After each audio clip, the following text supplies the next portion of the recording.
sure we can do all we just got to, yeah. It's Thursday the 27th of April and the birds are in fine voice today, and I've been really enjoying how much they're enjoying themselves. So the weather's not up to doing much outside. It's already started raining today, which I've got to say, though I'm not delighted about, the garden will be, because it's been desperately in need of some water. So hopefully it'll get a good soak today, and then tomorrow we can get back to planting outside. Well, I can tell it's raining because all the girls have come inside to see what's going on. Hello girls, can I come through? Can I come through? Come on Diesel, come on Jackie Jack, out the way. There we go, keep moving. There we go.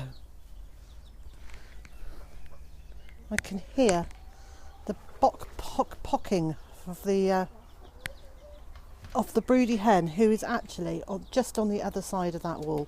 She's in a little house of her own, furious because she doesn't want to be in there. Oh, actually, it's not her I can hear. It's this one.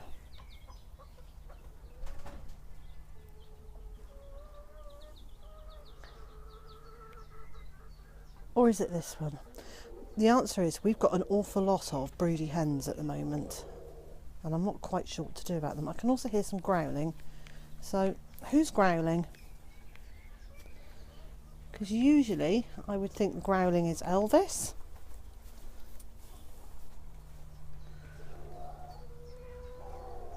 Oh no, it's a broody hen through there. Mabel, don't just stand out there in the rain, darling. Come in, you daft girl. Come on. Oh, she's in love. So in this house we have one very broody Cream Legbar. And Cream Legbars don't necessarily have a reputation for going broody, but we've had 6 of them, and at some point all 6 of them have been broody, and at the moment we've got 5 of them who are broody, and this is the worst of the broodies, and she will not get out of the nesting boxes. So we've popped her in here because she was actually putting everybody else off laying. So we've put her in here, and she'll sit on eggs for about half an hour, and then she gets off and doesn't want to know. So bless her, she really doesn't know what she wants to do except for to be sitting in a yellow nesting box screaming at everyone else and stopping them laying. Now then, I hear you ask, what's the problem with broody hens? Well, there's nothing. There's no problem with broody hens whatsoever, except for 2 things. There is a problem with broody hens. One, we raise our chicks in an incubator so that we know exactly when and where and what, and we have a nice rhythm to it. And the other problem is, when they go broody, they stop laying. And these are our egg-laying hens. So if they're not laying, they're not doing their job. And that's a bit of a problem. This is Mrs. Oz, our Australorp. And she's also broody. And she was sitting in that nesting box there. And I've just picked her up and put her on the floor. Because I did this yesterday, and then she changed her mind and went off to play. But she's a funny old girl, aren't you? You're going to build a nest. So at the moment she is still laying. There we go, she's just laid a beautiful egg. So I'm very happy about that, but she is in full on broody mode. Look at this. Rearranging stuff around her and trying to build a nest. So, but I do want to break her broodiness because I really, really don't want her to waste her energy trying to hatch eggs when she could be laying beautiful eggs. Oh, bless her. And this end of the nesting box is Dieselette, who is the daughter of Diesel, who lives in the mixed flock field. And the only reason that she's in this side of the field at all is because she is best friends with Mrs. Oz. And they're inseparable. And the few times I've tried to separate them, they just constantly hop the fence or spend the whole day pining to be with each other. She's been in that nesting box since about 7:30 this morning, and it's now midday.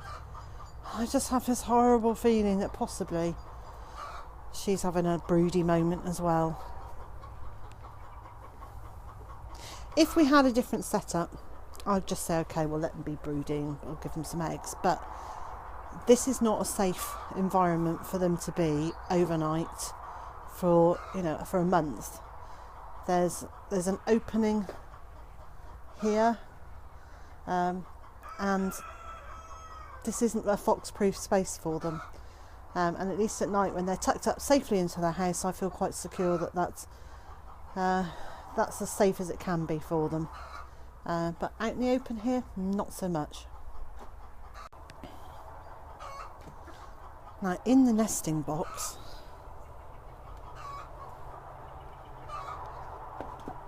we have a lovely little Jersey Giant. But I don't think she's broody, I think she's just laying. So we're going to leave her in peace to do that. And these are our two young adults. The one nearest us is a girl, and the one further away, well, I really don't know, but my gut feeling is that that's a male. It was quite it had a standoff with me last night as it was bedtime, so I don't know, it might have just been frightened and had a bit of a moment, but I think it could be. We'll find out when it either crows or lays an egg. There we go. I picked Mrs. Oz the Australorp up and walked around with her for a minute, and she didn't like it one bit, but it has snapped her out of that immediate broody state, although given how fluffed up she looks, I don't suppose it'll be long before she goes back to a nest. But I will keep trying to break her broodiness, because I don't really want her broody at the moment. What I would like to do is create another run area and put a house in it for our Australorps, because we have her and we have Elvis, and we have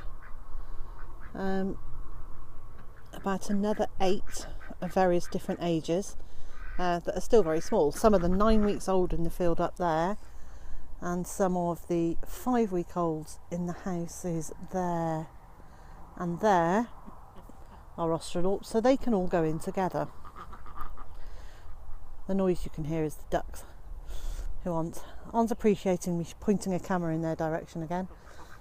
But this whole thing about them being broody is a difficult one for me, because I want the birds to be able to express themselves as naturally as possible, and if they're broody, then they're broody, and surely I should let them sit on a clutch of eggs. But it does weaken them, and it does tire them, and if I let all our birds who go broody sit on a clutch of eggs, we'd have A, way too many chicks, and B, we'd have very few layers.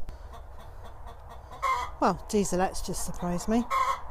She's making I've laid an egg noises, so maybe she wasn't having a broody moment, but was actually just spending an awfully long time laying an egg this morning.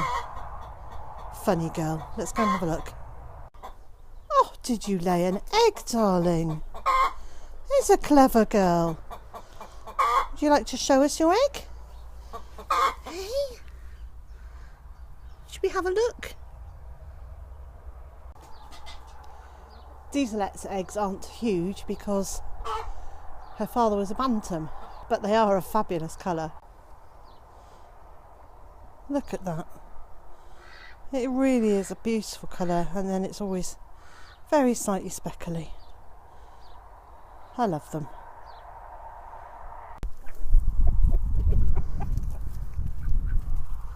I've just thrown a load of leaves and the purple sprouting broccoli and some spinach, which was going to seed, and so I've just thrown it down for Big White and his girls, and it would seem to be being appreciated.